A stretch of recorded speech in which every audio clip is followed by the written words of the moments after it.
Hello students, I hope आप सब अच्छे होंगे और आपके एग्ज़ाम की तैयारी भी अच्छी चल रही होगी।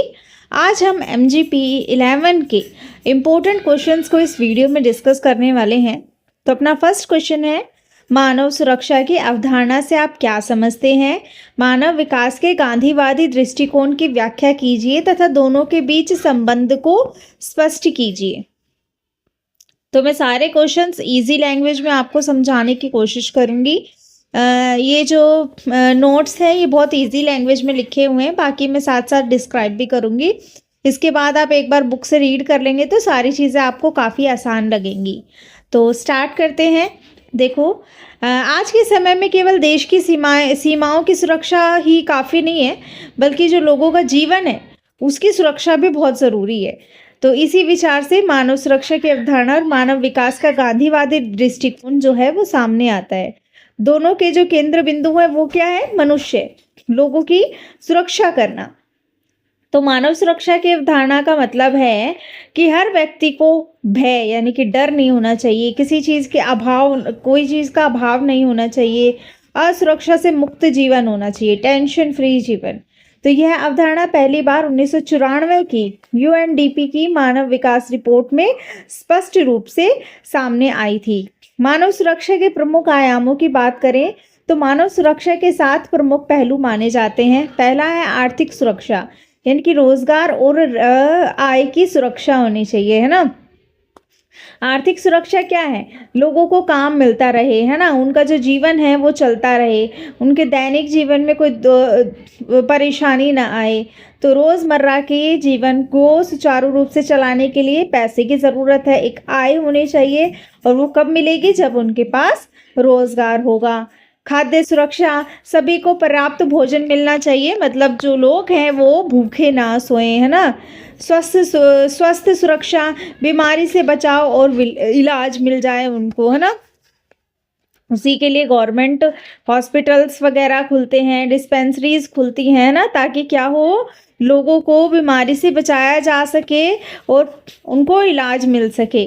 पर्यावरण सुरक्षा, स्वच्छ हवा मिले, पानी मिले, प्राकृतिक संसाधन मिले, है ना। जितना भी पोल्यूशन हो गया है तो कहीं ना कहीं पर्यावरण सुरक्षित नहीं बचा है, तो पर्यावरण सुरक्षा की बात भी करते हैं। व्यक्तिगत सुरक्षा, हिंसा, अपराध और आतंक से लोगों की सुरक्षा हो, है ना, उनके साथ कोई मारपीट ना हो, कोई भय ना हो, उनको किसी का आतंक ना हो, है ना।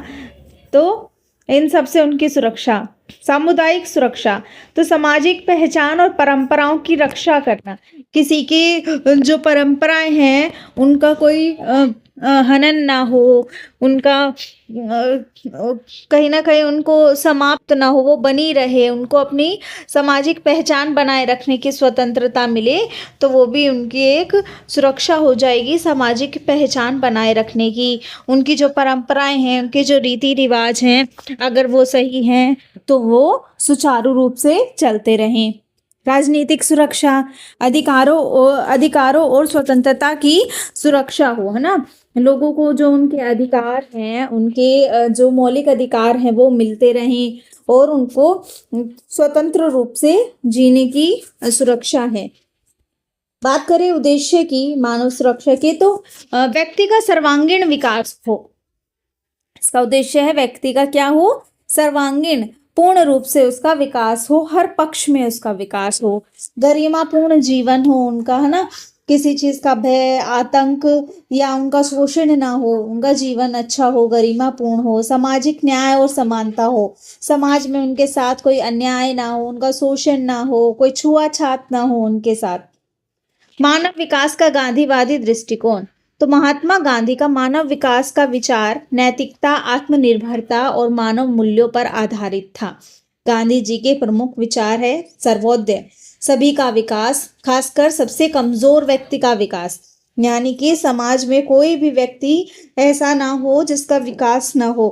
तो समाज में जो व्यक्ति ऐसा है जो कि सबसे कमजोर है, उस जब तक उसका भी विकास नहीं होगा तब तक विकास संभव नहीं है।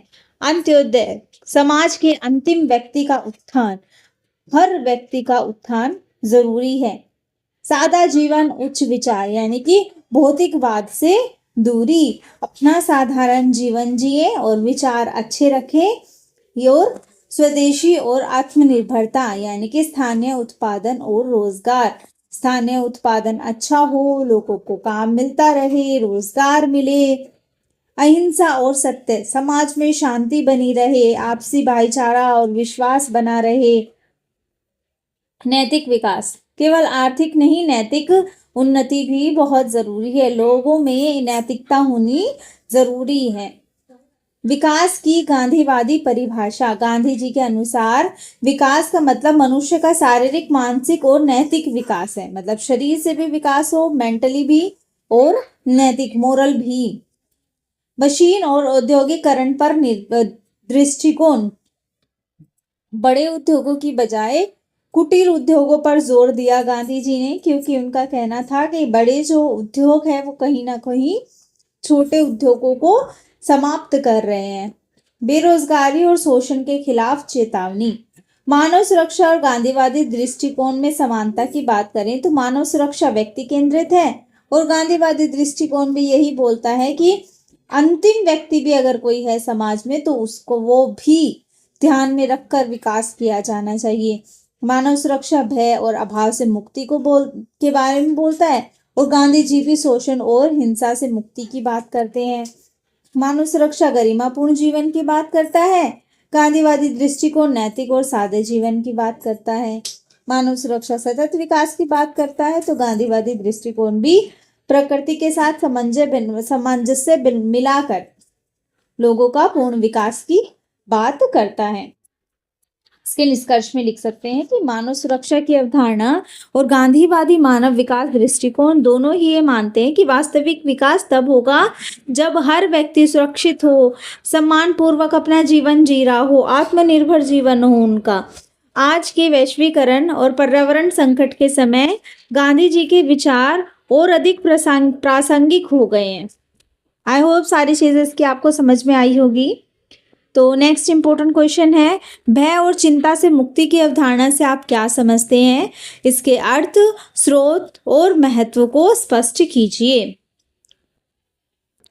तो देखो, मनुष्य का जो जीवन है वो तभी सुखी और सुरक्षित होता है जब वो उसको किसी चीज़ का डर ना हो, किसी चीज़ की चिंता ना हो।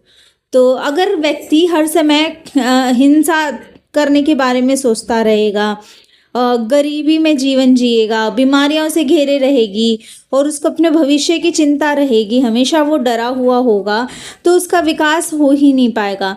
तो इसी विचार को क्या बोलते हैं? भय और चिंता से मुक्ति की अवधारणा कहा जाता है।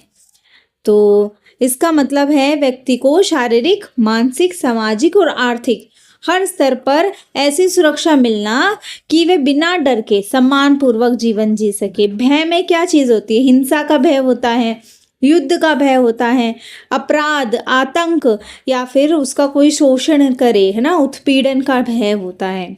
और चिंता, गरीबी एक चिंता की बात है, फिर बेरोजगारी, बीमारी, भोजन की चिंता, भविष्य की चिंता, ये सब क्या है? चिंता है। भय और चिंता के प्रमुख स्रोत क्या है? गरीबी और बेरोजगारी। जब गरीबी और बेरोजगारी होगी तो उनको खाने की चिंता, अपने जो रोज़मर्रा के जीवन में चीज़ें चाहिए वो भी नहीं मिल पाएगी। तो ये भी एक बहुत बड़ा स्रोत है भय और चिंता का। अगर गरीबी और बेरोजगारी नहीं रहेगी तो भय और चिंता कहीं ना कहीं कम हो जाएंगे। हिंसा, युद्ध और आतंकवाद, किसी प्रकार की मारपीट ना हो, कोई आतंकी हमला ना हो जाए, कोई युद्ध ना छिड़ जाए, अगर ये सब चीज़ें भी क्या हैं? स्रोत हैं एक डर का। सामाजिक भेदभाव और असमानता, समाज में कोई उनके साथ भेदभाव ना करे, है ना, कोई छुआछात ना हो, उनको भी सम्मान पूर्वक जीवन जीने को मिले, तो ये भी क्या है? एक चिंता या एक भय है। बीमारी और स्वास्थ्य सुविधाओं की कमी, अगर बहुत बीमारी फैल जाएगी और स्वास्थ्य सुविधाएं नहीं मिल पाएंगी तो क्या होगा? ये भी एक चिंता का स्रोत बन जाएगा। पर्यावरणीय संकट और प्राकृतिक आपदाएं, जिस तरीके से प्रकृति का हनन हुआ है तो पर्यावरण संकट और प्राकृतिक आपदाएं जो हैं वो भय का, एक चिंता का कारण है।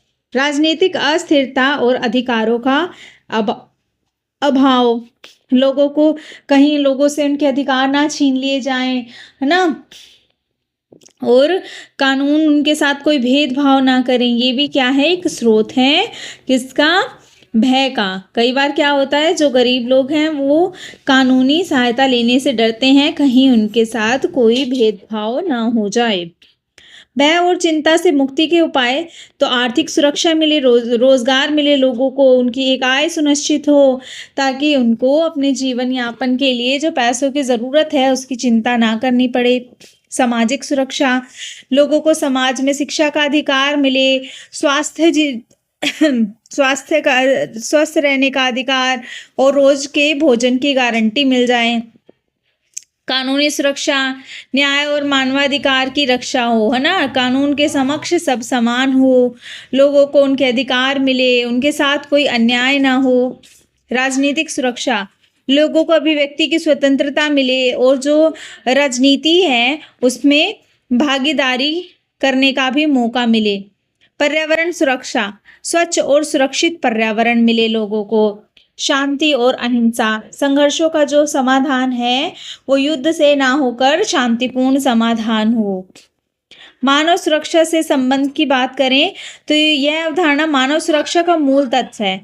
संयुक्त राष्ट्र के अनुसार विकास का वास्तविक उद्देश्य केवल आर्थिक वृद्धि नहीं है, बल्कि व्यक्ति को फियर एंड वांट यानी भय और अभाव से मुक्ति देना है। इसके निष्कर्ष में लिख सकते हैं कि भय और चिंता से मुक्ति का मतलब है एक ऐसा समाज बनाना जहां हर व्यक्ति सुरक्षित, आत्मविश्वासी और गरिमापूर्ण जीवन जी सके। जब तक डर और चिंता बनी रहती है तब तक न तो व्यक्ति का और न ही समाज का जो विकास है वो संभव है। आई होप ये क्वेश्चन भी आपको अच्छे से समझ में आया होगा। तो नेक्स्ट इंपॉर्टेंट क्वेश्चन की तरफ चलते हैं। भारत में मानव सुरक्षा से आप क्या समझते हैं? भारत में मानव सुरक्षा के विभिन्न आयामों का विस्तृत वर्णन कीजिए। तो मानव सुरक्षा की अवधारणा का जो केंद्र बिंदु है वो क्या है? व्यक्ति है, मनुष्य है, जिसका मतलब है जो लोग हैं वो भय, अभाव और असुरक्षा से मुक्त जीवन उनको जीने को मिले। अब भारत इतना बड़ा देश है, यहाँ पे विविधताओं से भरा देश है, अलग अलग धर्म के, अलग अलग जाति के, अलग अलग भाषा बोलने वाले लोग, अलग अलग कल्चर फॉलो करने वाले लोग हैं। और भारत एक कैसा देश है? विकासशील देश है, जिसमें मानव सुरक्षा केवल सैन्य सुरक्षा तक सीमित नहीं है, बल्कि यह आम नागरिकों के आर्थिक, सामाजिक, स्वास्थ्य और पर्यावरण तथा राजनीति जीवन से जुड़ी हुई है। भारत में मानव सुरक्षा के प्रमुख आयाम हैं आर्थिक सुरक्षा। गरीबी, बेरोजगारी और असमान आय वितरण भारत में बड़ी एक समस्या है। नियमित रोजगार मिले, न्यूनतम मजदूरी उनकी एक तय हो, सामाजिक सुरक्षा योजनाएं आर्थिक सुरक्षा को क्या करती हैं और मजबूत करती हैं ताकि उनको आर्थिक सुरक्षा मिल सके। अब बात करें खाद्य सुरक्षा की, तो जो लोग हैं उनको जो भोजन है वो उनकी क्या है? एक मूलभूत आवश्यकता है। भोजन तो बहुत ज़रूरी है ना जीने के लिए। तो सार्वजनिक वितरण प्रणाली पीडीएस, जिसमें राशन वगैरह मिलता है, मिड डे मील स्कूल में जो भोजन मिलता है, और पोषण अभियान खाद्य सुरक्षा से जुड़े हैं, जिसमें आंगनवाड़ी में क्या करते हैं, बच्चों को खाना मुहैया कराया जाता है।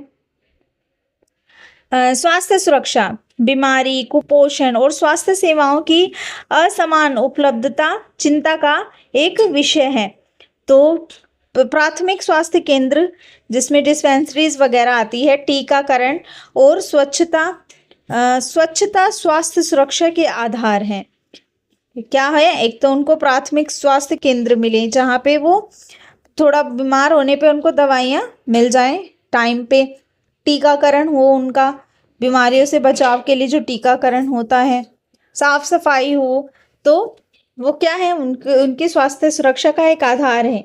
ये सब चीज़ें मिलेंगी तो कहीं ना कहीं उनको स्वस्थ रहने में जो है हेल्प मिलेगी।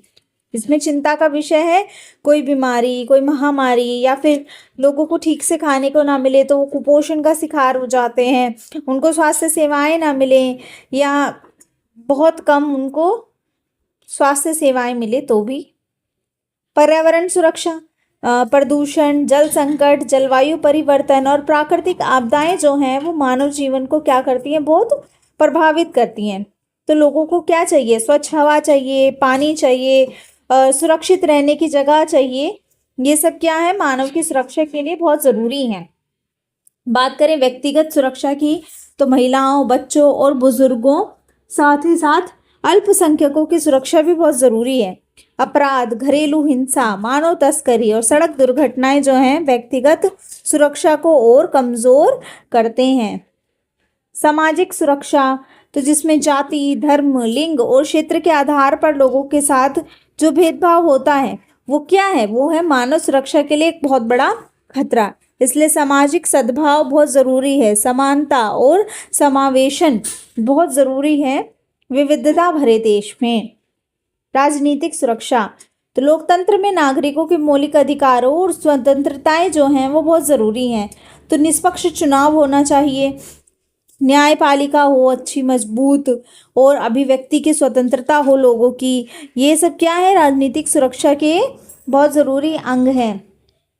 शिक्षा सुरक्षा, जिसमें शिक्षा की कमी जो है वो गरीबी और असमानता को बढ़ाती है।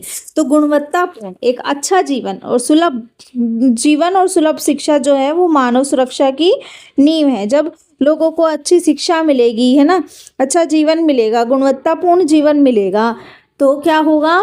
उनकी स्किल्स अच्छी होंगी, तो कहीं ना कहीं उनको रोज़गार मिल जाएगा। रोज़गार का सृजन करने में वो कहीं ना कहीं आगे आकर वो अपना योगदान देंगे। डिजिटल और सूचना सुरक्षा, डिजिटल युग में साइबर अपराध और डेटा की जो सुरक्षा है वो भी मानव सुरक्षा का एक नया आयाम बन गया है। तो जिसमें आपने देखा है हैक हो जाते हैं चीज़ें, है ना, डिवाइस, मोबाइल फ़ोन हैक हो जाते हैं, कंप्यूटर, लैपटॉप, ये सब चीज़ें हैक हो जाती है। तो और साइबर क्राइम्स आपने सुना होगा बहुत फैल गए हैं। डिजिटल साक्षरता और सुरक्षा जो है वो कानून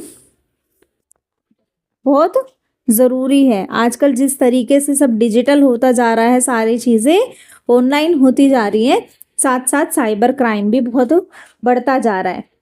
निष्कर्ष में लिख सकते हैं कि भारत में मानव सुरक्षा बहुआयामी है। केवल आर्थिक विकास से मानव सुरक्षा सुनिश्चित नहीं होती। जब तक भोजन, स्वास्थ्य, शिक्षा, पर्यावरण, सामाजिक न्याय और राजनीतिक अधिकार सभी नागरिकों को नहीं मिलते, तब तक वास्तविक और समावेशी विकास संभव नहीं है। मानव सुरक्षा का अंतिम उद्देश्य हर व्यक्ति को सम्मानजनक, सुरक्षित और भय मुक्त जीवन प्रदान करना है। आई होप आपको सारी चीज़ें अच्छे से समझ में आ गई होंगी। भारत में राज्य संबंधी हिंसा से आप क्या समझते हैं? इसके अर्थ, रूपों, कारणों तथा मानव सुरक्षा पर इसके प्रभाव की व्याख्या कीजिए। ये क्वेश्चन है। तो किसी भी देश में राज्य का मुख्य उद्देश्य नागरिकों को सुरक्षा, न्याय और अधिकार देना होता है। लेकिन जब तक राज्य अपनी शक्ति का गलत या ज़रूरत से ज़्यादा प्रयोग करता है और इससे आम लोगों को नुकसान पहुंचाता है, तो इसे राज्य संबंधी हिंसा कहा जाता है। आई बात समझ में? क्या कि जब राज्य अपनी शक्तियों का गलत या ज़रूरत से ज़्यादा प्रयोग करता है ना, तो क्या होता है? इससे आम लोगों को बहुत नुकसान होता है। ये कब होता है? जब लोगों की बात नहीं सुनी जाती, अपनी मनमानी की जाती है, तो इससे क्या होते हैं? लोग बहुत आहत होते हैं, या फिर कई ऐसे विकास कार्य करे जाते हैं जिसमें लोगों को बहुत नुकसान हो रहा होता है। तो इसे हम क्या बोलेंगे? राज्य संबंधी हिंसा ही बोलेंगे। तो भारत जैसे लोकतांत्रिक देश में ये गंभीर समस्या मानी जाती है, क्योंकि इससे मानव सुरक्षा और लोकतंत्र दोनों ही कमज़ोर होते हैं। राज्य संबंधी हिंसा के अर्थ की बात करें तो जब सरकार या उसकी संस्थाएं, जैसे पुलिस हो गई या सेना हो गई या अर्धसैनिक बल, प्रशासन, ये सब क्या होंगे? सरकार होंगी, कानून या सुरक्षा के नाम पर नागरिकों पर अनुचित बल, दमन या अत्याचार करती है।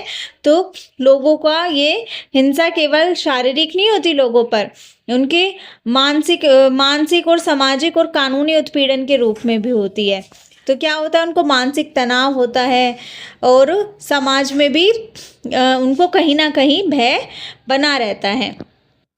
भारत में राज्य संबंधी हिंसा के प्रमुख रूपों की बात करें तो पुलिस द्वारा हिंसा होती है लोगों पर, जिसमें क्या होता है? पुलिस जो है लोगों को सिर्फ शक के बयान पर हिरासत में ले लेती है और लेने के बाद मारपीट करती है, या 3rd डिग्री का टॉर्चर करती है, या फर्जी मुठभेड़ कर देते हैं। तो गरीब और कमज़ोर वर्गों के साथ ये जो है कठोर व्यवहार होता है, जो कहीं ना कहीं उनके अंदर भय और चिंता पैदा करता है, और ये भी मानव अधिकारों का सीधा उल्लंघन है। और लोगों पर पुलिस द्वारा कई बार इस तरीके की हिंसा का प्रयोग किया जाता है। फिर है हिरासत में मृत्यु और अत्याचार। पूछताछ के दौरान क्या है, उनको बहुत मारा पीटा जाता है, शारीरिक और मानसिक यातनाएं दी जाती हैं।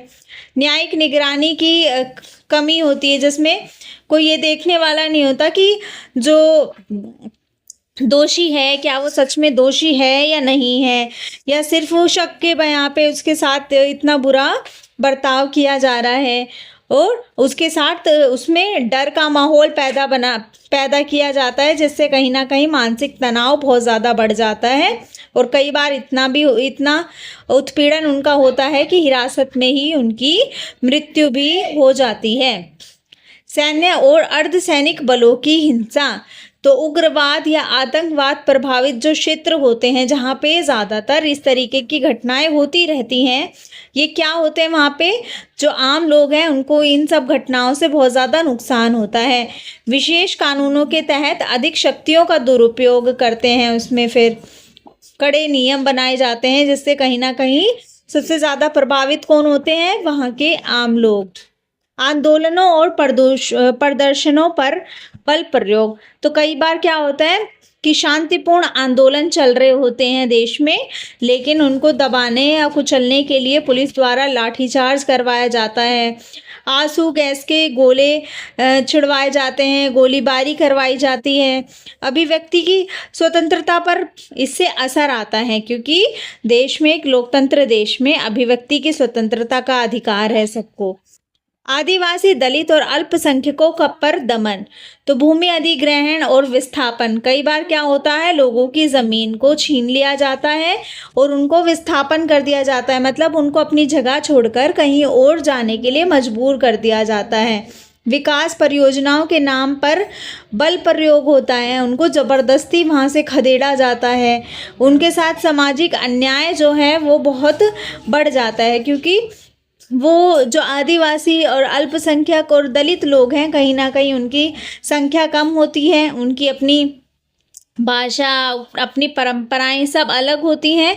तो जब वो इस तरीके से खदेड़ के दूसरी जगह जाते हैं, तो उनको कहीं ना कहीं भय बना रहता है कि उनकी जो परंपराएं हैं, उनकी जो भाषा है, कल्चर है, वो दब के नष्ट हो जाएगा। कानूनी और प्रशासनिक हिंसा। बिना कारण के गिरफ्तार कर लेते हैं लोगों को, लंबे समय तक उन पर मुकदमा चलता रहता है, फिर बहुत समय बाद पता चलता है कि वो निर्दोष थे। तो ये कहीं ना कहीं क्या है, कानूनों का दुरुपयोग है। राज्य संबंधी हिंसा के मुख्य कारण है, एक तो सत्ता का दुरुपयोग करके ये राज्य संबंधी हिंसाएं करी जाती हैं। जवाबदेही और पारदर्शिता की कमी होती है, जिसमें इन लोगों को बताया ही नहीं जाता कि किसी भी चीज़ का क्या कारण है, क्यों कोई भी काम या कोई भी क्रिया हो रही है। कानून व्यवस्था की जो कमज़ोर व्यवस्था है, ये भी इसका एक मुख्य कारण है। आतंकी सुरक्षा चुनौतियाँ, उग्रवाद और आतंकवाद भी इसका एक मुख्य कारण है।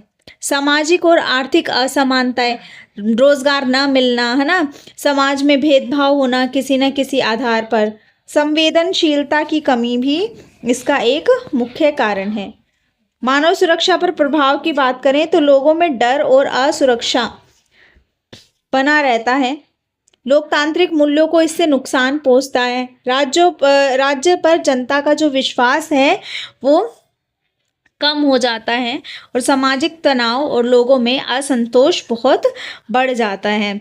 समाधान और सुधार के उपायों की बात करें तो पुलिस और सुरक्षा बलों में सुधार की बहुत ज़रूरत है। लोगों के अधिकारों की रक्षा होना बहुत ज़रूरी है। कानून के शासन का जो मजबूत है वो होना बहुत ज़रूरी है। न्यायपालिका की सक्रिय भूमिका होनी चाहिए। ध्यान रहे कि सभी लोगों के साथ न्याय हो, किसी के साथ अन्याय ना हो। मीडिया और नागरिक समाज की निगरानी, जो मीडिया है अगर वो भी अपना काम ढंग से करती है और लोगों की बात सरकार तक पहुंचाने में, लोगों को जागरूक करने में मदद करती है, तो भी ये बहुत अच्छा काम हो जाएगा। और संवाद और शांतिपूर्ण समाधान बहुत ज़रूरी है। हिंसा का प्रयोग सबसे गलत है।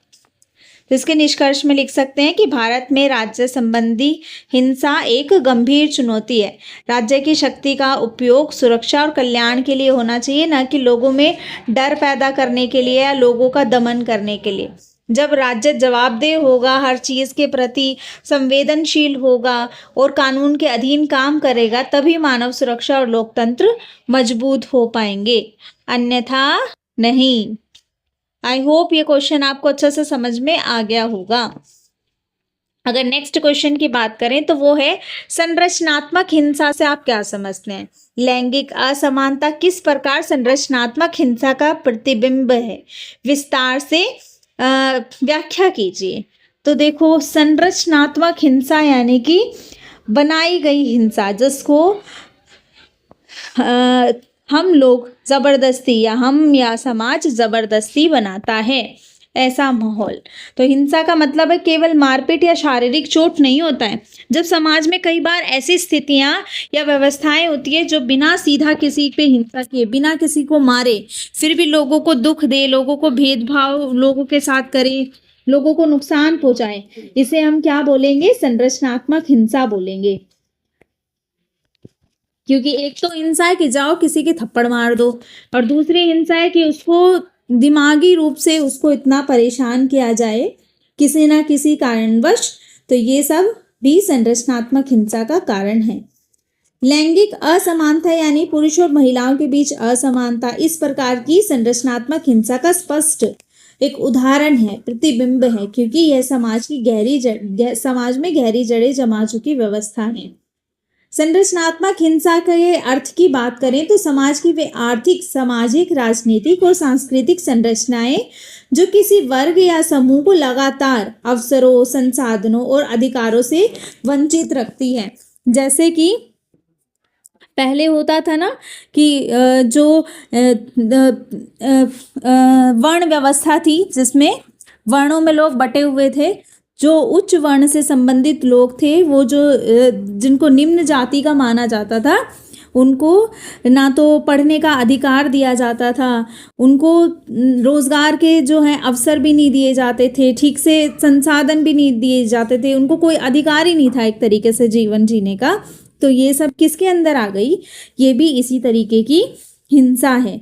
ये हिंसा दिखती नहीं है, लेकिन लोगों को पता है। ये नहीं है कि उनको जाके उनका गर्दन काट दी जा रही है या उनके साथ मारपीट की जा रही है, लेकिन कहीं ना कहीं इंसान को अंदर से तोड़ देती है। इसका जो असर है वो सीधा उसके जीवन पर पड़ता है।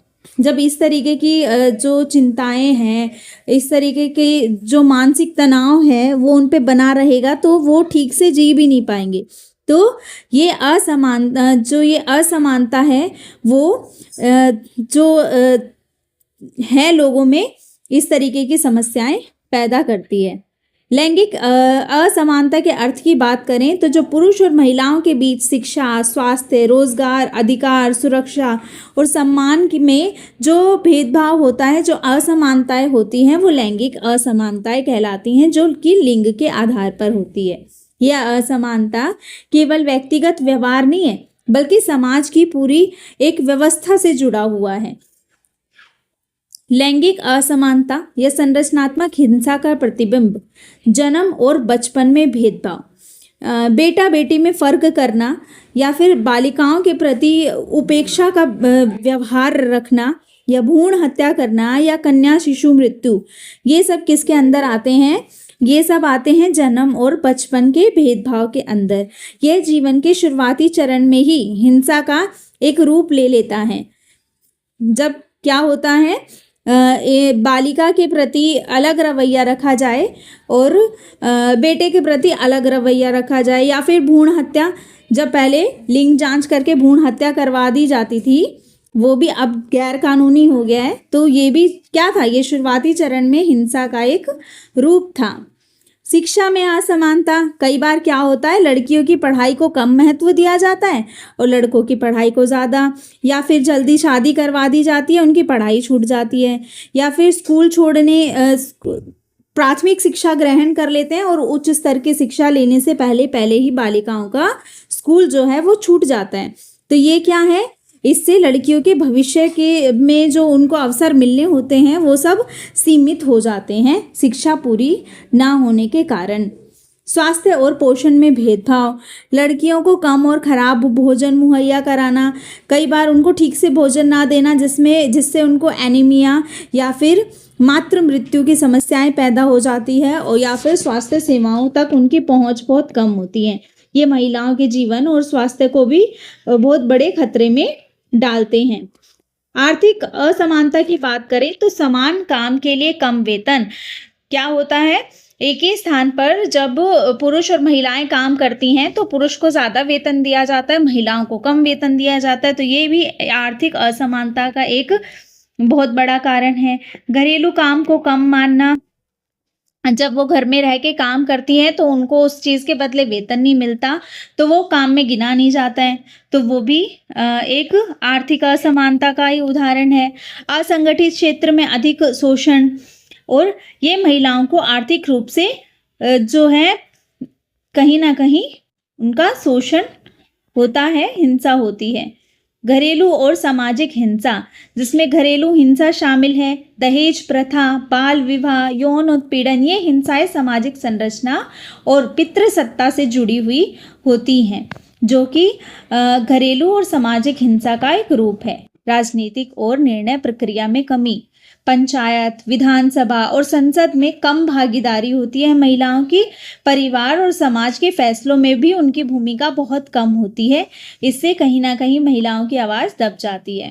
सांस्कृतिक और पारंपरिक मान्यताएं, जिसमें पितृसत्तात्मक सोच होती है, जहाँ पे घर में केवल पुरुष की चलती है, पुरुष प्रधान समाज होता है, जहाँ पर जो है पुरुषों को ज़्यादा महत्व दिया जाता है, जो कि महिलाओं को कमज़ोर समझते हैं। ये सोच असमानता को पीढ़ी दर पीढ़ी इसी तरह आगे बढ़ाती रहती है और ये बात ऐसे ही चलती रहती है। मानव सुरक्षा पर प्रभाव, महिलाओं में भय और असुरक्षा की जो ये भावना है, ये क्या है, मानव सुरक्षा को प्रभावित करती है, कहीं ना कहीं असुरक्षा ही है ये। आत्मनिर्भरता की कमी हो जाती है, इससे बच्चों और परिवार पर इसका नकारात्मक असर पड़ता है और ये समाज में बाधा बनता है, क्योंकि जब तक समाज के अंतिम नागरिक का भी विकास नहीं होता तो समाज का विकास नहीं हो पाता। और ये तो आधी आबादी है, जब आधी आबादी असुरक्षित होगी तो समाज सुरक्षित हो ही नहीं सकता।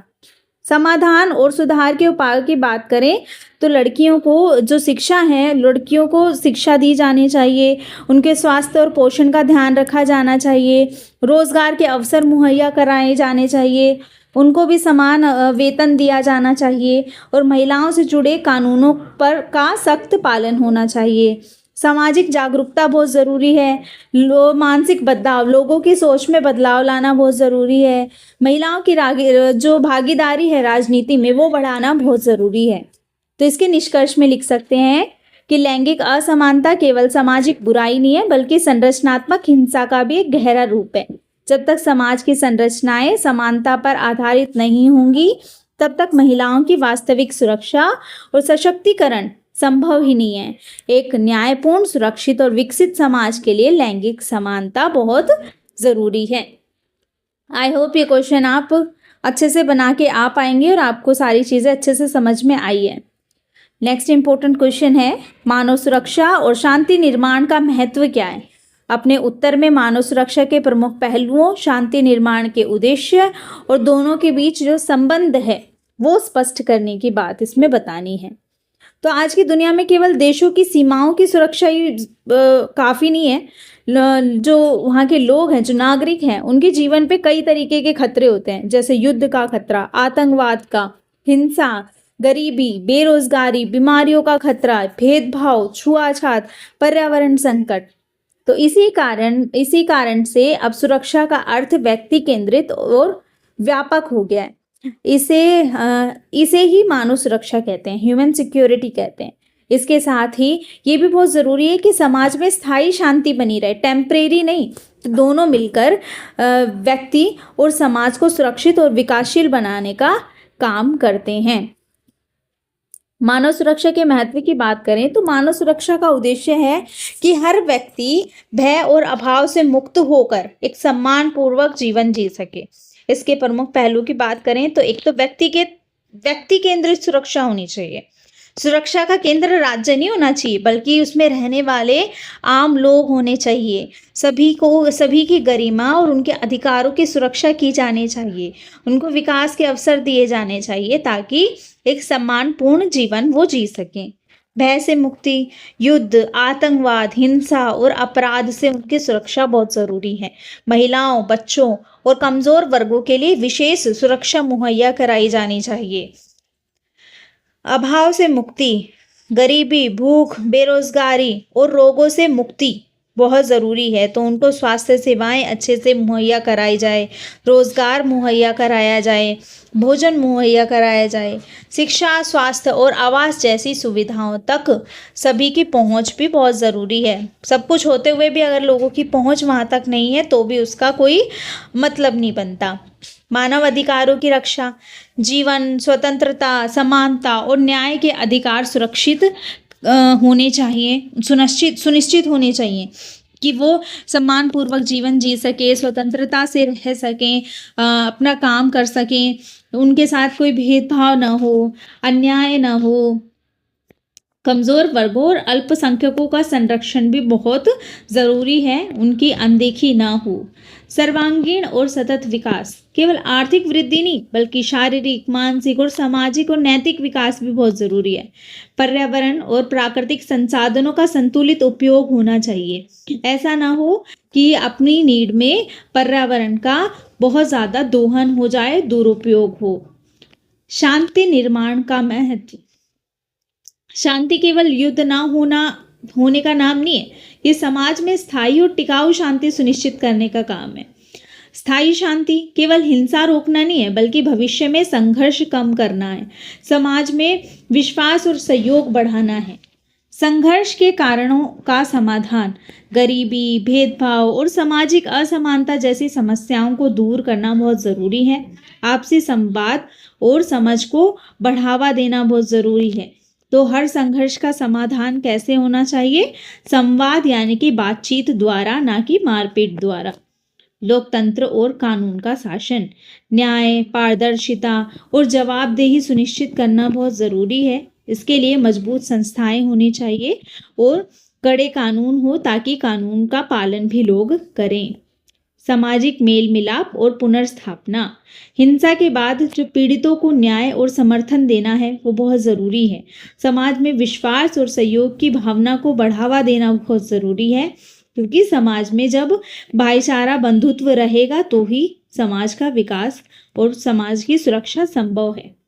मानव सुरक्षा और शांति निर्माण के बीच बहुत गहरा संबंध है। मानव सुरक्षा के बिना शांति जो है वो टिकाऊ नहीं होती। अगर मानव सुरक्षित नहीं होगा तो 2 पल की शांति, फिर 2 पल में फिर सब खत्म। शांति निर्माण के बिना मानव सुरक्षा बहुत अधूरी है। अगर शांति नहीं होगी तो फिर मानव सुरक्षा कैसे हो सकती है? शांति इज इक्वल टू मानव सुरक्षा। मानव सुरक्षा होगा तो शांति होगी, शांति होगी तो मानव सुरक्षित होगा। दोनों एक दूसरे के पूरक हैं, एक दूसरे को पूर्ण करते हैं। मानव सुरक्षा और शांति और साथ साथ काम करते हैं, तो दोनों कहीं ना कहीं आपस में बहुत गहरे तरीके से जुड़े हुए हैं। मानव सुरक्षा और शांति निर्माण दोनों समाज को स्थिर बनाते हैं, सुरक्षित बनाते हैं और विकासशील बनाते हैं। मानव सुरक्षा और शांति निर्माण का सामाजिक महत्व की बात करें तो समाज में भय और असुरक्षा कम होती है। आर्थिक और सामाजिक विकास के लिए अनुकूल वातावरण बनता है। कमज़ोर और हाशिए के जो वर्ग हैं उनकी सुरक्षा होती है। कौन होते हैं? जिनकी कहीं ना कहीं अनदेखी हो गई होती है, वो हाशिए वाले वर्ग कहलाते हैं। लोकतंत्र और न्याय प्रणाली जो है इससे बहुत मजबूत होती है। राष्ट्रीय और वैश्विक शांति सुनिश्चित होती है। इसके निष्कर्ष में लिख सकते हैं, मानव सुरक्षा और शांति निर्माण आधुनिक दुनिया की सबसे बड़ी ज़रूरत है। जब तक हर व्यक्ति को सुरक्षित, सम्मानजनक, न्यायपूर्ण और भयमुक्त जीवन नहीं मिलेगा, तब तक स्थायी शांति और वास्तविक विकास संभव ही नहीं है। इसलिए मानव सुरक्षा और शांति निर्माण को साथ साथ और समग्र रूप से आगे बढ़ाना बहुत ज़रूरी है। आई होप ये क्वेश्चन भी आपको अच्छे से समझ में आ गया होगा। ये क्वेश्चन भी बन सकता है कि उपेक्षित महिलाओं को सशक्त बनाने के लिए किन किन उपायों की आवश्यकता है। अपने उत्तर में शिक्षा, स्वास्थ्य, आर्थिक अवसर, कानूनी सुरक्षा, सामाजिक जागरूकता और अन्य उपायों का वर्णन कीजिए। तो भारत में समाज के कुछ हिस्सों में महिलाओं को अब भी उपेक्षित या वंचित रखा जाता है। इससे उनका जो स्वावलंबन है, शिक्षा है, स्वास्थ्य है और सम्मान है, वो सब प्रभावित होते हैं। इसलिए महिलाओं को सशक्त बनाने के लिए समाज और देश के लिए बहुत ज़रूरी है कि वो महिला एम्पावरमेंट के लिए काम करे, उनको सशक्त बनाए, उनको शिक्षा दे, समानता दे, अधिकार दे, समान अवसर दे। शिक्षा और कौशल विकास, लड़कियों को गुणवत्तापूर्ण और अनिवार्य शिक्षा देना बहुत ज़रूरी है। रोजगार के लिए तकनीकी और व्यवसाय प्रशिक्षण दिया जाए ताकि वो आत्मनिर्भर बन सके। डिजिटल साक्षरता बढ़ाना और ऑनलाइन अवसरों तक पहुंच सुनिश्चित करना भी बहुत ज़रूरी है ताकि वो इनका लाभ उठा सके। जीवन कौशल जैसे वित्तीय साक्षरता, नेतृत्व कौशल, ये सब सिखाना। लाभ, महिलाएं आत्मनिर्भर बनती हैं इससे और अपने अधिकारों को और अच्छे से समझ पाती हैं। आर्थिक सशक्तिकरण, महिलाओं के लिए रोजगार और स्वरोजगार के अवसर बढ़ाना, उनको आर्थिक सशक्तिकरण के लिए एक अच्छा उपाय है ना। जैसे कि NGOs होते हैं जहाँ पे महिलाओं को प्रशिक्षित किया जाता है ताकि उनको इस तरीके स्किल्स सिखाई जाती हैं, वो अपना काम शुरू कर सकती हैं, अपना बिजनेस शुरू कर सकती है ना। समान काम के लिए समान वेतन सुनिश्चित करना, माइक्रो फाइनेंस और महिला उद्यमिता को बढ़ावा देना, महिला सहकारी समितियां और व्यापार समूह बनाना। इससे ये लाभ होगा कि महिलाएं आर्थिक रूप से स्वतंत्र और निर्णय लेने में सक्षम बनती है। स्वास्थ्य और पोषण की सुरक्षा, मातृ और शिशु स्वास्थ्य सेवाएं सुनिश्चित करना बहुत ज़रूरी है। महिलाओं के लिए मुफ्त या सस्ती स्वास्थ्य सेवाएं उपलब्ध कराई जाएं। पोषण और स्वच्छता पर ध्यान देना ज़रूरी है। मानसिक स्वास्थ्य और तनाव प्रबंधन की पर जागरूकता बहुत ज़रूरी है। इससे ये फ़ायदा होगा कि स्वस्थ महिलाएं परिवार और समाज में बेहतर योगदान कर पाएंगी। सामाजिक और कानूनी सुरक्षा, घरेलू हिंसा, दहेज प्रथा, यौन उत्पीड़न के खिलाफ कड़े से कड़े कानून लागू करना। महिला हेल्पलाइन नंबर्स जो होते हैं, पुलिस, महिला थाने, काउंसलिंग, ये सब सुविधाएं उनको उपलब्ध कराना। महिलाओं की सामाजिक पहचान और सम्मान सुनिश्चित करना। महिला सुरक्षा के लिए सामुदायिक निगरानी कार्यक्रम चलाना। ये सब करने से क्या होगा, महिलाएं सुरक्षित महसूस करेंगी और समाज में बराबरी की भागीदारी उनकी बनती है। राजनीतिक और निर्णय में भागीदारी, पंचायत, विधानसभा और अन्य जो संस्थाएं हैं उनमें महिलाओं की हिस्सेदारी को बढ़ाना चाहिए ताकि उनके अंदर कॉन्फिडेंस बढ़े। निर्णय लेने की प्रक्रिया में महिलाओं को समान अवसर देने चाहिए ताकि समाज में उनको बराबरी का एक दर्जा मिल सके। नेतृत्व और नीति निर्माण में महिलाओं के लिए प्रशिक्षण कार्यक्रम चलाए जाने चाहिए। इससे ये फायदा होगा कि समाज और नीति महिलाओं के हितों के अनुसार बनेंगी, क्योंकि जब उनमें महिलाएं भाग लेगी तो महिलाएं जो उनकी समस्याएं हैं उनको ज़्यादा बेहतर तरीके से समझ पाएगी, है ना। मानसिकता और सामाजिक जागरूकता, घर और समाज में लिंग समानता की सोच फैलाना था, उनको बताना कि जो लड़के और लड़कियां हैं वो बराबर हैं। लड़कियों और महिलाओं के अधिकारों के प्रति सकारात्मक दृष्टिकोण रखना। स्कूल, मीडिया और सामाजिक अभियानों के माध्यम से लोगों में जागरूकता फैलाना। बाल विवाह, कन्या भ्रूण हत्या और महिला अपमान जैसी प्रथाओं के खिलाफ लोगों के बीच जागरूकता फैलाना बहुत ज़रूरी है। इससे क्या होगा, लोगों की जो सोच है वो बदलेगी, और उन सोच बदलने से जो महिलाएं वंचित रह गई हैं, जिनको ये सारी सुविधाएं नहीं मिल पा रही हैं, वो सब उनको मिल पाएगा। सांस्कृतिक और धार्मिक दृष्टिकोण में बदलाव, महिलाओं के योगदान को सम्मान देना चाहिए। धार्मिक और सांस्कृतिक प्रथाओं में महिलाओं के अधिकारों की रक्षा होनी चाहिए। परंपराओं में बदलाव लाकर समानता को बढ़ावा देना बहुत जरूरी है, वरना जो महिलाएं हैं वो वंचित ही रह जाएंगी। तकनीकी और डिजिटल सशक्तिकरण, इंटरनेट और मोबाइल तक पहुंच सुनिश्चित करना बहुत ज़रूरी है। ऑनलाइन स्वरोजगार और ई लर्निंग के अवसर उनको उपलब्ध कराने चाहिए। साइबर सुरक्षा और डिजिटल अधिकारों की जानकारी उपलब्ध कराएं। इससे ये लाभ होगा कि महिलाएं आधुनिक अवसरों का लाभ उठाकर आत्मनिर्भर बन पाएंगी। सामुदायिक और नेटवर्किंग समर्थन, महिलाओं के लिए स्व सहायता समूह और महिला संगठन बनाने चाहिए। महिला संगठन बनाने चाहिए। सामाजिक नेटवर्क और मेंटरशिप प्रोग्राम चलाए जाने चाहिए। अनुभव और जानकारी का आदान प्रदान होता रहना चाहिए, है ना।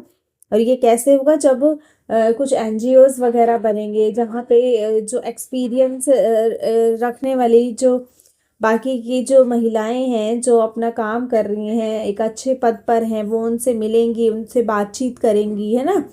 तो उनके अंदर भी कुछ करने की एक जागरूकता सी मन में एक उत्सुकता बनेगी। इससे ये फायदा होगा, जो महिलाएं हैं वो सहयोगी नेटवर्क से प्रेरणा और समर्थन पा पाएंगी। इसके निष्कर्ष में लिख सकते हैं कि उपेक्षित महिलाओं को सशक्त बनाने के लिए शिक्षा, स्वास्थ्य, आर्थिक अवसर, कानूनी सुरक्षा, सामाजिक जागरूकता, डिजिटल सशक्तिकरण और सामुदायिक समर्थन सभी जरूरी हैं। जब महिलाएं स्वावलंबी, सुरक्षित, समान अधिकार वाली और समाज में सक्रिय होंगी, तभी देश का समग्र विकास और समाज में न्याय संभव हो पाएगा। आई होप आपको इस क्वेश्चन की सारी चीज़ें अच्छे से समझ में आ गई हैं। ये क्वेश्चन तो हमने कर लिया।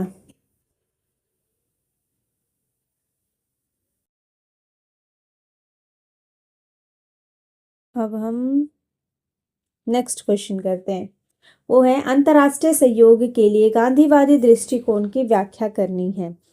तो जो महात्मा गांधी जी हैं वो केवल भारत के राष्ट्रीय नेता नहीं थे, बल्कि वे एक वैश्विक विचारक भी थे।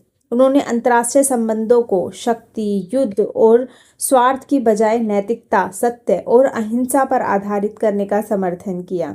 गांधी जी का मानना था कि विश्व में स्थायी शांति तभी संभव है जब राष्ट्र आपसी सहयोग और समझ से कार्य करेंगे।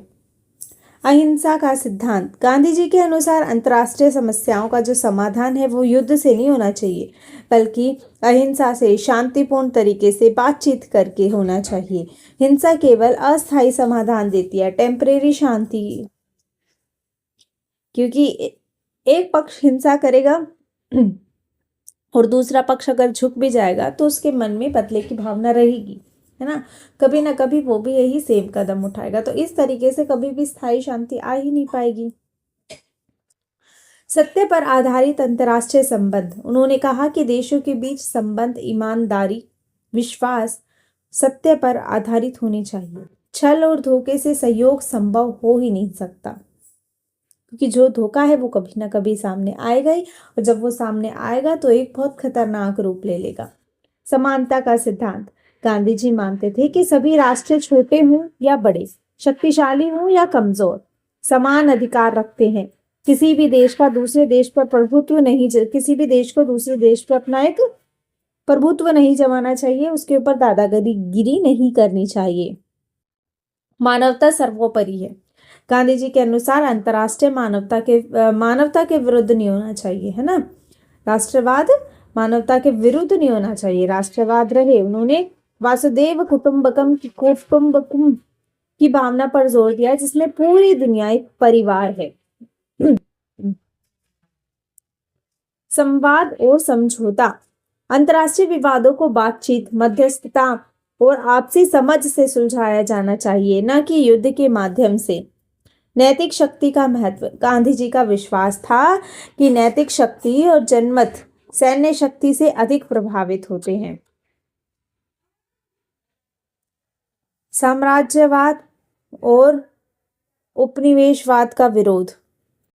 वे साम्राज्यवाद को विश्व अशांति का प्रमुख कारण मानते थे और सभी राष्ट्र की स्वतंत्रता का समर्थन करते थे। शांति और निशस्त्रीकरण।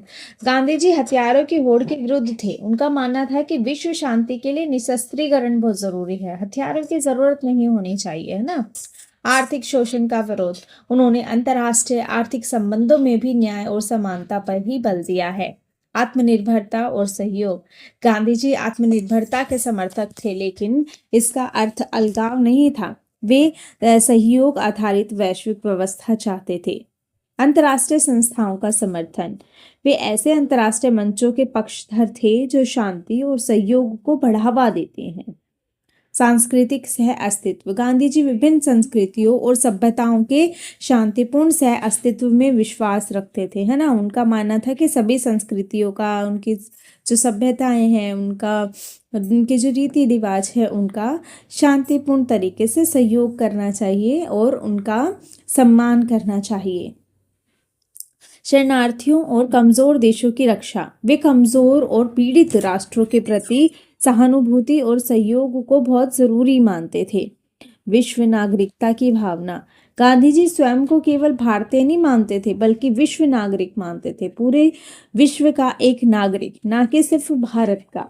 तो पूरे विश्व को ध्यान में रख के ही अपने सारे जो भी काम हैं वो करने चाहिए।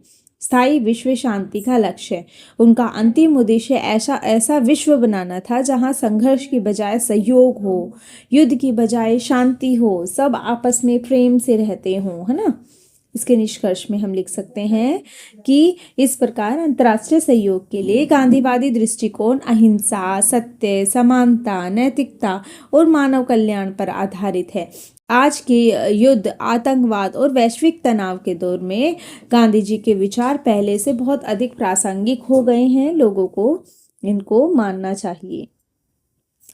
नेक्स्ट क्वेश्चन है, आतंकवाद के गैर राज्य संबंधी पहलुओं की आलोचनात्मक जांच कीजिए। तो आतंकवाद आधुनिक विश्व की सबसे गंभीर और जटिल समस्याओं में से एक है। आज आतंकवाद केवल राज्यों के बीच युद्ध तक सीमित नहीं है, बल्कि इसमें गैर राज्य तत्वों की भूमिका भी तेजी से बढ़ी है। ये ऐसे संगठन या समूह होते हैं जो किसी वैध सरकार के नियंत्रण में नहीं होते, फिर भी राजनीतिक, धार्मिक या वैचारिक उद्देश्यों की पूर्ति के लिए हिंसा और भय का सहारा लेते हैं। गैर राज्य आतंकवाद की अवधारणा। गैर राज्य आतंकवाद का तात्पर्य उन हिंसक गतिविधियों से है जिन्हें आतंकवादी संगठन, उग्रवादी समूह, धार्मिक कट्टरपंथी संगठन या निजी मिलिशिया अंजाम देते हैं। ये संगठन स्वयं को राज्य के विकल्प के रूप में प्रस्तुत करने की कोशिश करते हैं। विचारधारा और कट्टरता। गैर राज्य आतंकवाद की सबसे बड़ी ताकत उसकी कट्टर विचारधारा होती है। धार्मिक, जातीय या वैचारिक कट्टरता युवाओं को यह विश्वास दिलाती है कि हिंसा एक उचित साधन है, जबकि गलत है। आलोचनात्मक रूप से यह विचारधारा अक्सर अधूरी या गलत व्याख्याओं पर आधारित होती है ना। कभी भी कट्टर तरीके से आप किसी भी चीज को प्राप्त नहीं कर सकते, इससे अशांति स्थापित होती है, कभी भी शांति नहीं। संगठनात्मक ढांचा। गैर राज्य आतंकवादी संगठन ढीले ढाले नेटवर्क में काम करते हैं, जिससे इन्हें पकड़ना कठिन हो जाता है। इनके पास नेतृत्व, प्रशिक्षित लड़ाके और प्रचार तंत्र होते हैं। वित्त पोषण के स्रोत। इन संगठनों को धन की आपूर्ति वैध गतिविधियों जैसे ड्रग्स तस्करी, हथियारों की तस्करी, फिरौती, हवाला नेटवर्क, विदेशी चंदा से होती है। ये दिखाता है कि आतंकवाद केवल वैचारिक नहीं बल्कि आर्थिक अपराध से भी जुड़ा होता है। आधुनिक तकनीकी और सोशल मीडिया। गैर राज्य आतंकवादी सोशल मीडिया का उपयोग प्रचार, भर्ती और डर फैलाने के लिए करते हैं। आलोचना यह है कि तकनीक का दुरुपयोग रोकने में कई राज्य अभी भी पीछे हैं। सीमा पार आतंकवाद। गैर राज्य आतंकवादी संगठन सीमाओं को नहीं मानते। वे एक देश में योजना बनाकर दूसरे देश में हमला कर सकते हैं।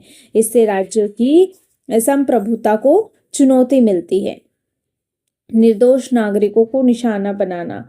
इन संगठनों की रणनीति आम नागरिकों पर हमले कर उनमें भय का वातावरण फैलाना होता है, उनमें एक डर, एक आतंक फैलाना होता है। यह अंतर्राष्ट्रीय मानवाधिकारों का खुला उल्लंघन होता है। कमजोर और विफल राज्यों की भूमिका। जहां शासन कमजोर होता है वह गैर राज्य आतंकवादी आसानी से पनपते हैं। ऐसे राज्य आतंकवाद से के सुरक्षित ठिकाने बन जाते हैं। जहां पे राज्य बहुत कमजोर होता है, उसकी नीतियां कमजोर होती है। राज्य और गैर राज्य का अस्पष्ट संबंध। कई बार कुछ राज्य परोक्ष रूप से इन संगठनों का समर्थन देते हैं। इससे गैर राज्य आतंकवाद की अवधारणा और जटिल हो जाती है। मीडिया की भूमिका। मीडिया कवरेज कई बार आतंकवादियों को अनचाहा प्रचार दे देते हैं, जिससे उनका जो उद्देश्य है वो पूरा हो जाता है ना। जब लोग सुनते हैं उनके बारे में, उनमें भय और आतंक अपने आप ही पनप जाता है। मानवाधिकार बनाम सुरक्षा। आतंकवाद से निपटने के लिए बनाए गए कठोर कानून कभी कभी आम नागरिकों के अधिकारों को प्रभावित करते हैं। यह एक गंभीर आलोचनात्मक प्रश्न है कि सुरक्षा और स्वतंत्रता में संतुलन कैसे बनाया जाए। तो इसमें आप ये मत सोचना मीडिया की भूमिका में कि वो फिर लोगों को जानकारी ही नहीं दे, जानकारी दे लेकिन इस तरीके से कि लोग जागरूक हो जाएं, है ना, सतर्क रहें। इस तरीके से आप आप उस खबर को कवरेज ना दें कि जो लोग हैं उनके अंदर एक डर का माहौल बन जाए। जैसे कि आपने कोरोना के टाइम पर देखा था, पूरे दिन आप कभी भी न्यूज़ लगाओ आपको वही देखने को मिलता था। तो लोगों में एक मानसिक तनाव, एक डर पैदा हो गया था उसके प्रति, है ना। सतर्क तो बार बार ऐड दे के भी किया जा सकता है, लेकिन अगर पूरे टाइम हम एक ही चीज को सुनते रहेंगे तो वो एक डर का माहौल पैदा कर देती है। अंतर्राष्ट्रीय कानून की सीमाएं। अंतर्राष्ट्रीय कानून मुख्यतः राज्यों पर केंद्रित है। गैर राज्य तत्वों के खिलाफ कार्रवाई में कानूनी अस्पष्टता बनी रहती है। सामाजिक और आर्थिक कारण। गरीबी, बेरोजगारी, अशिक्षा, राजनीतिक भेदभाव और असमान विकास भी गैर राज्य आतंकवाद को जन्म देते हैं। केवल बल प्रयोग से इन कारणों को समाप्त नहीं किया जा सकता। केवल सैन्य समाधान की सीमाएं। आलोचनात्मक रूप से देखा जाए तो सैन्य कार्रवाई आतंकवाद को अस्थायी रूप से दबा सकती है, लेकिन स्थायी समाधान नहीं दे सकती। समाधान का व्यापक दृष्टिकोण। अंतर्राष्ट्रीय आतंकवाद से निपटने के लिए जरूरी है कि लोगों को शिक्षा दी जाए, जागरूकता फैलाई जाए, उनको रोजगार के अवसर दिए जाएं, क्योंकि जिस प्रकार की गतिविधियां हैं ये इसका सबसे बड़ा कारण होता है बेरोजगारी, है ना। अशिक्षित व्यक्ति होगा, जागरूक नहीं होगा, उसका ब्रेन वॉश बहुत जल्दी कर दिया जाएगा। और गरीब होगा, रोजगार नहीं होगा, उसको पैसे की नीड होगी तो भी वो उस तौर खिंचा चला जाता है ना। उसको अगर अपनी बात रखने की स्वतंत्रता नहीं होगी, उसको अधिकार नहीं मिलेंगे, है ना। और गलत तरीके से अगर उसको सहयोग मिल रहा होगा, बाहरी सहयोग, अंतर्राष्ट्रीय सहयोग मिल रहा होगा, तो भी वो इस चीज़ को बढ़ावा देंगे। और तो इसके लिए बहुत ज़रूरी है निपटने के लिए लोगों को शिक्षा दी जाए, रोजगार दिया जाए, जागरूकता फैलाई जाए, लोकतांत्रिक समावेशन किया जाए, अंतर्राष्ट्रीय सहयोग करके चला जाए और तकनीक पर भी नियंत्रण रखा जाए कि लोग उसका उपयोग कर कैसे रहे हैं। इसके निष्कर्ष में लिख सकते हैं इस प्रकार, आतंकवाद के गैर राज्य संबंधी पहलू अत्यंत जटिल और बहुआयामी है। इसकी आलोचनात्मक जांच से स्पष्ट होता है कि आतंकवाद केवल सुरक्षा समस्या नहीं है, बल्कि सामाजिक, आर्थिक, वैचारिक और अंतर्राष्ट्रीय समस्या भी है। जब तक इन सभी पहलुओं का साथ लेकर समाधान नहीं खोजा जाएगा, तब तक आतंकवाद पर प्रभावी नियंत्रण संभव ही नहीं है। आई होप आपको ये सारी चीजें अच्छे से समझ में आई हैं। नेक्स्ट क्वेश्चन है जो ये उग्रवाद है उसके लिए जो भारत है वो किस तरीके से कोशिश कर रहा है। तो भारत क्या है, एक सांस्कृतिक और लोकतांत्रिक देश है, जहाँ पे अलग अलग क्षेत्रों में समय समय पर उग्रवाद की समस्याएं देखने को मिलती रहती हैं। अब उग्रवाद का मतलब क्या है? हिंसा और डर के माध्यम से अपनी राजनीति या वैचारिक मांगों को पूरा करना। अब भारत इसके लिए क्या करता है ना, क्या होता है ना, उसमें कई ऐसे राजनीतिक संगठन होते हैं, है ना, जो पावर में होते हैं और वो अपने अपने जो विचारधारा है, अपनी जो उनकी रणनीतियाँ हैं, उनको क्या करते हैं, लोगों को अपनाने के लिए मजबूर करते हैं। उसके लिए लोगों के साथ हिंसा, मारपीट करते हैं, एक डर का माहौल बना देते हैं। तो भारत ने उग्रवाद से निपटने के लिए केवल बल प्रयोग नहीं किया, बल्कि राजनीतिक, सामाजिक और विकासात्मक उपायों को भी अपनाया है। सुरक्षा और सैन्य उपाय। भारत सरकार ने उग्रवादी हिंसा से निपटने के लिए पुलिस, अर्धसैनिक बलों और सेना की सहायता ली है। विशेष अभियान चलाए गए हैं। खुफिया तंत्र को मजबूत किया गया है। सीमा सुरक्षा पर विशेष ध्यान दिया गया है। कानूनी और संवैधानिक उपाय। उग्रवाद से निपटने के लिए सख्त कानून बनाए गए हैं, जैसे गैर कानूनी गतिविधियां और अधिनियम चलाए गए हैं। राष्ट्रीय सुरक्षा से जुड़े विशेष प्रावधान किए गए हैं। राजनीतिक संवाद और वार्ता। सरकार ने कई उग्रवादी समूहों से बातचीत की है, उनसे समझौते का रास्ता उन्होंने अपनाने की बात की है। तो क्या किया है, शांति वार्ता की है, युद्ध विराम के लिए समझौते की बात की है, राजनीतिक समाधान की कोशिश की है। विकास और कल्याण योजनाएं। उग्रवाद प्रभावित क्षेत्रों में सड़क, शिक्षा, स्वास्थ्य और रोजगार पर विशेष ध्यान दिया गया है। जहाँ जो उग्रवाद प्रभावित क्षेत्र हैं, जहाँ पे जिन क्षेत्रों में ये पनप रहा है, वहाँ पे सड़क, शिक्षा और स्वास्थ्य, रोजगार पर बहुत ध्यान दिया गया है। क्षेत्रीय विकास कार्यक्रम चलाए गए हैं। आदिवासी और पिछड़े इलाकों के लिए, उनके विकास के लिए योजनाएं बनाई गई हैं। आत्मसमर्पण और पुनर्वास नीति। उग्रवादियों को मुख्य धारा में लाने के लिए आत्मसमर्पण की नीति अपनाई गई है। पुनर्वास, प्रशिक्षण और रोजगार की सुविधाएं उपलब्ध कराई गई हैं। संघीय सहयोग। केंद्र और राज्य सरकारों के बीच बेहतर समन्वय बनाया गया है ताकि उग्रवाद से मिलकर निपटा जा सके। जन भागीदारी और विश्वास निर्माण। स्थानीय जनता का विश्वास जीतने के लिए पंचायतों और स्थानीय संस्थाओं को मजबूत किया गया है। नागरिक समाज की भूमिका बढ़ाई गई है। मीडिया और सूचना नियंत्रण। उग्रवादी प्रचार को रोकने के लिए सूचना और मीडिया पर निगरानी रखी गई है ताकि कोई भी इस तरीके की न्यूज़ ना आए जिससे उग्रवाद को बढ़ावा मिले। अंतर्राष्ट्रीय सहयोग। सीमा पार उग्रवाद से निपटने के लिए भारत ने अन्य देशों के साथ सहयोग बढ़ाया है। संतुलित दृष्टिकोण। भारत की नीति ये रही है कि सुरक्षा, संवाद, विकास तीनों को साथ लेकर चला जाए। निष्कर्ष में लिख सकते हैं, इस प्रकार उग्रवाद के साथ भारत की कोशिश बहुआयामी रही है। केवल बल प्रयोग से नहीं, बल्कि संवाद, विकास और लोकतांत्रिक उपायों से उग्रवाद को कम करने का प्रयास किए गए हैं। फिर भी स्थायी समाधान के लिए निरंतर प्रयास और जनता का सहयोग बहुत जरूरी है। तो ये उग्रवाद पे आपका वैसे फुल क्वेश्चन भी बन सकता है और इस पे शॉर्ट नोट भी आपका आ सकता है। फिर है सशस्त्र संघर्षों में नागरिक। मतलब जो सशस्त्र संघर्ष होते हैं वो किस तरीके से नागरिक को प्रभावित करते हैं, इस तरीके से आपका एक शॉर्ट नोट भी बन सकता है, क्वेश्चन भी बन सकता है।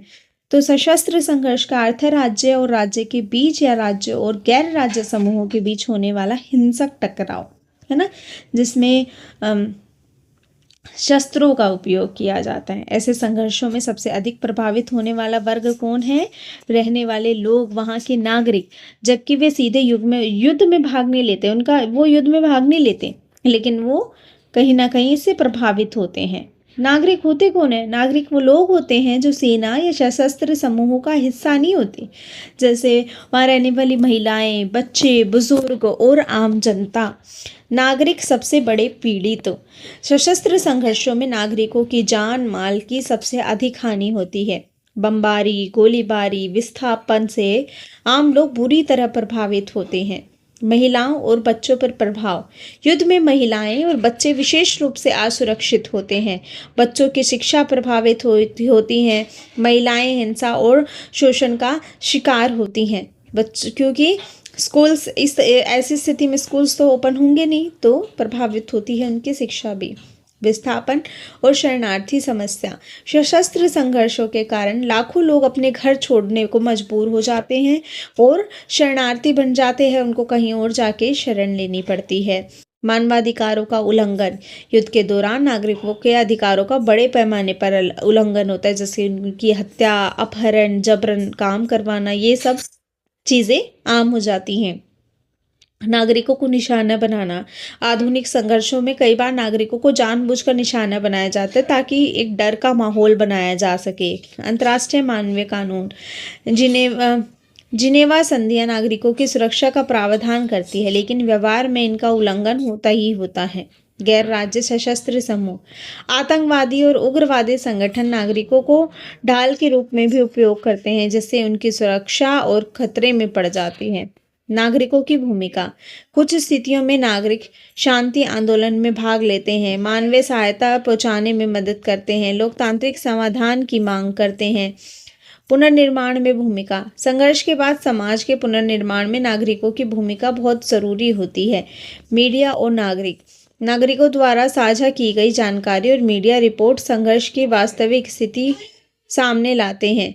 राज्य की जिम्मेदारी, राज्य का कर्तव्य है कि वह सशस्त्र संघर्ष के दौरान नागरिकों की सुरक्षा सुनिश्चित करें। आलोचनात्मक दृष्टि, हालांकि कानून नागरिकों की रक्षा की बात करता है, लेकिन वास्तविकता में वे सबसे अधिक उपेक्षित वर्ग होता है। इसके निष्कर्ष में लिख सकते हैं, इस प्रकार सशस्त्र संघर्षों में नागरिक केवल मुख्य दर्शक होता है, चुपचाप वो सिर्फ देखता है सारी चीज़ों को, बल्कि इस तरह के सशस्त्र संघर्षों में नागरिक सिर्फ चुप होकर सारी चीज़ें देखता नहीं है, बल्कि उससे प्रभावित भी होता है, उससे पीड़ित भी होता है ना। एक तो वो उसका सीधा सीधा हिस्सेदार नहीं होता, वो इन सब गतिविधियों से दूर होता है, लेकिन फिर भी सबसे ज़्यादा चोट जो है ना, और पीड़ित होता है वो उससे। तो और हमेशा ये सोचता है कि कब ये शांति आएगी, ये सब माहौल ख़त्म होगा, अशांति हट के शांति आएगी। इसलिए किसी भी सशस्त्र संघर्ष में नागरिकों की सुरक्षा सबसे ऊपर है, सबसे प्राथमिक होनी चाहिए कि सबसे पहले नागरिकों को सुरक्षित किया जाए। तो आई होप ये सारे क्वेश्चंस आपको अच्छे से समझ में आए होंगे। अब एक और ज़रूरी बात है जो आपको मैं बताने वाली हूँ। आपको YouTube पे जाना है और लिखना है MGPE 011 important questions bye GK bank. आपको ये वाली वीडियो मिल जाएगी जो कि 5 महीने पुरानी है। ये प्रीवियस ईयर पे 6 से 7 साल पुराने क्वेश्चंस पेपर पे बेस हैं। तो इस वीडियो में सारे इंपॉर्टेंट क्वेश्चंस आपके इंक्लूडेड हैं। बहुत इजी लैंग्वेज में है, एक बार सुन भी लोगे तो उतना ही आपके लिए काफ़ी होगा। बाकी तब से जब ये वीडियो 5 महीने पुरानी है, अब ये बनाई थी मैंने जून सेशन के स्टूडेंट्स के लिए, तब से अब तक सिर्फ एक ही पेपर हुआ है, वो जून 2025 में है। उसमें जितने भी क्वेश्चंस आए थे वो मैंने इस वीडियो में इंक्लूड कर लिए हैं। जब आप ये वीडियो देखोगे, जो ये 5 महीने पुरानी वीडियो है, इसको देखोगे तो आप जान पाओगे कि काफ़ी चीज़ें काफ़ी सिमिलर हैं, और जो कुछ नया है तो वो डिस्कस हो ही गया है। तो आप दोनों वीडियो एक बार अच्छे से देख लेना, उसके बाद आप कुछ और नहीं भी करोगे तो भी आपके लिए इनफ होगा। इतने में से ही आपके सारे क्वेश्चंस बन जाएंगे। तो वीडियो अच्छी लगी हो तो चैनल को लाइक करो, शेयर करो, सब्सक्राइब करो, साथ में बेल आइकन पर भी प्रेस करो ताकि आने वाले वीडियो की नोटिफिकेशन आपको मिलती रहे। देखते रहे GK bank. Thank you so much. Best of luck for your exam.